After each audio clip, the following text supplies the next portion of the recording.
Hey guys, and welcome back to Mad About Skin. In today's video, we're talking how to successfully incorporate retinol into your skincare routine. Whether you're new to retinol or you're looking to incorporate a vitamin A derivative, or maybe you're a successful established retinoid user but you're looking to dial up to one of the higher strength or prescription strength options, there's a couple of things that you need to do in order to minimize what we term the retinoid uglies. This is the redness, the peeling, the irritation, the purging, the side effects that you can often get from higher strength vitamin A derivatives. I'm here to tell you that these side effects don't need to happen. With a little bit of preparation and these hints, tips and hacks, you can minimize the rate of irritation or even eliminate it entirely. Sit back, relax, and let's talk how to incorporate retinol. Now, I know so many people get really baffled and bamboozled with vitamin A derivatives. There's different names, formulations and strengths, and it can be really hard to know which is the right one for your skin type and what's the right strength to start with. I've taken all of the mystery out of that with a recent video, which I'm going to leave a link to up there. That covers all of the different options. There's something there for each skin type, there's different strengths and different price points for each budget. Definitely worth checking that video out to kind of make sure that you're using the right product for your own skin type. But once you've chosen that, there's a couple of things you need to do to successfully incorporate it with the minimum level of irritation. And that's what this video is all about. I wouldn't be without my retinoids. Honestly, whichever one you choose, they can add so much great benefit. The primary reason for using a retinoid is for anti-aging. They stimulate collagen production in the skin, which can help to eliminate fine lines and wrinkles. Collagen also gives that firmness and elasticity in our skin, which we often feel we lose as we age.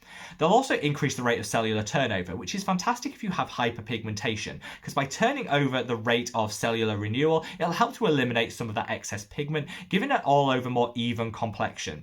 It's also great for smoothing out the skin, and I honestly think there's a retinoid out there for every single person. Just make sure you choose the right one. Some of my favorite high strength options are available on prescription. I reach for Adapolene, which is fantastic if you have acne or acne prone skin, because it will really help to decongest. This is the Epiduo, which contains Adapolene and is available on prescription here in the UK. If anti-aging is your primary motivation for reaching for a retinoid, then Tretinoin can be your best friend. It's the best studied of all of the retinoids, and there's decades worth of scientific data out there to show how effective it can be. Not everyone wants to go to the hassle of getting a prescription, and I hear you, but there are some really great high strength over-the-counter options. My favourite is this. This is the A Game by Geek and Gorgeous, which I'd say is probably the highest strength option on the market without requiring a prescription. So many great benefits from using this, and like I say, you don't need to visit your dermatologist's office to get your hands on it. In fact, I've left a link to it below if you do want to check it out in more detail. But there are so many things you need to do for your skin to minimize that irritation. That's kind of what I want to segue seamlessly onto now. Before we cut the waffle and get into this, I'd love to know what your experience with retinoids has been, so sound off in the comments section below. While you're down there, if you could do me a huge favor and click that like button, honestly it supports me and the channel so much, and I would love you forever. But should we talk about preparation first? Because honestly, preparation is key. Around a month before you want to incorporate a retinol into your routine, or before you want to dial up the strength from medium to a high strength retinol, there's a couple of things you need to do. First and foremost, you need to make sure you include an azelaic acid in your routine. Now, I think azelaic acid should be in everyone's routine, irrespective of whether you're using a retinoid or not. That's because it's got so many great benefits. It calms and it soothes the skin, but beyond just that, it can help minimize the amount of acne causing bacteria on the skin, making it great for people that are breakout prone. It also helps to eliminate some of the hyperpigmentation and the melasma that we can accumulate as we age. Anyone that's suffering with excess pigment pooling in certain areas, dark spots and hyperpigmentation, you should definitely think about incorporating an azelaic acid, because it can help dial back the rate of pigment production to just even everything out. The reason I say a month before increasing your retinoid or introducing it for the first time, it's important to have that azelaic acid is because of its calming and soothing abilities. Retinoids can, for the first sort of 8 weeks, be very irritating to the skin, and having that azelaic acid in there established and already giving you great soothing benefits will help to really dial back and minimize the amount of irritation. A couple of my favorites that I'm going to call out, this is the A-Pad by Geek and Gorgeous.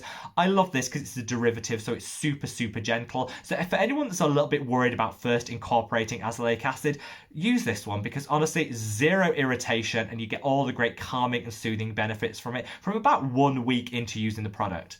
I also love this. This is the Revox Azelaic Acid 10%. This is in its pure form rather than a derivative, and you might get a little bit of prickling, a little bit of tingling when you first use it, but honestly, after the first week, everything's calmer, everything's more soothed, and I think it gives a great base level of calming before you then introduce the retinoid, which could increase the irritation. Now, another thing you need to consider before increasing the strength of your retinoid or introducing it new to your routine is what exfoliator you're using. Not all exfoliating acids are created equal, and I would honestly recommend a month before you make any changes to your retinoid experience, make sure that you switch to a lactic acid.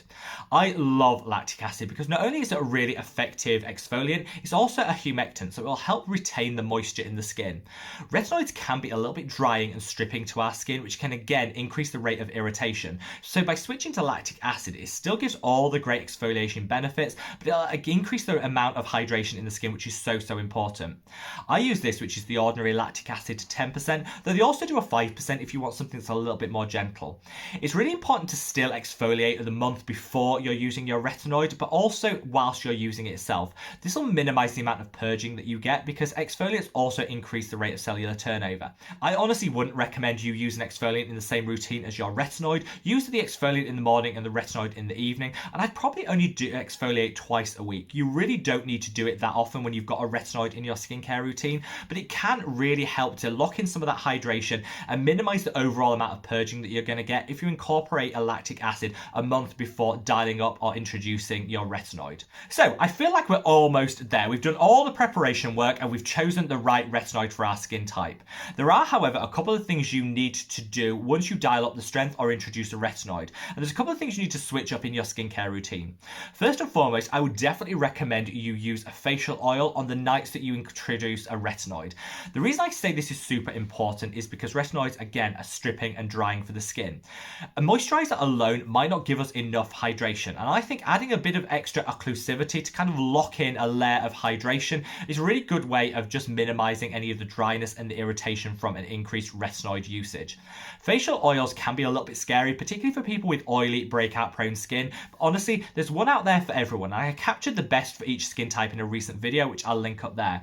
By mixing a couple of drops of this facial oil, whichever one you choose, into your moisturizer, it just dials up the intensity. It'll provide an occlusive layer which will lock in all of that hydration and prevent transepidermal water loss, so overall your skin will be more hydrated, it's less likely to become dry and irritated as a result of that retinoid, and you'll find the whole experience just a little bit more pleasant for the skin. Finally, I totally recommend including a calming and soothing either toner or serum on the nights that you're using a retinoid.